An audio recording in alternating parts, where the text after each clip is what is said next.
এ কেমন হিংস্রতা, এ কেমন অমানবিকতা!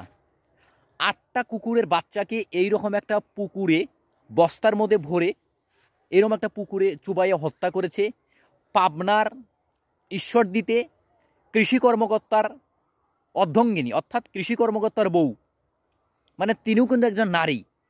৮টা কুকুরের বাচ্চাকে মারার আগে তার ভিতরে একটু সজাগ হলো না যে মা কুকুরটার ব্যথা বেদনাটা কেমন হবে?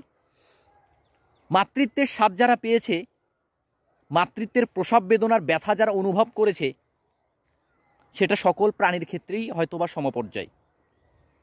মায়ের ব্যথা বেদনা যেমন সন্তান অনুভব করতে পারে, তেমনি কোনো সন্তান আঘাতপ্রাপ্ত হলে, আহত হলে, মারা গেলে মায়ের ব্যথা পৃথিবীর যে কোনো কিছুর তুলনায় অনেক বেশি। মারা যে কষ্টটা অনুভব করে সেটা কেউ করে না, সেটা প্রাণীদের ক্ষেত্রেও প্রযোজ্য। কিন্তু এই নারী একজন মাতৃত্ব স্বাদ গ্রহণ করে, অর্থাৎ একজন মা হওয়ার পরেও এই ধরনের নিকৃষ্ট ঘৃণ্য কাজ কীভাবে করতে পারলো আসলে বুঝে আসতেছে না।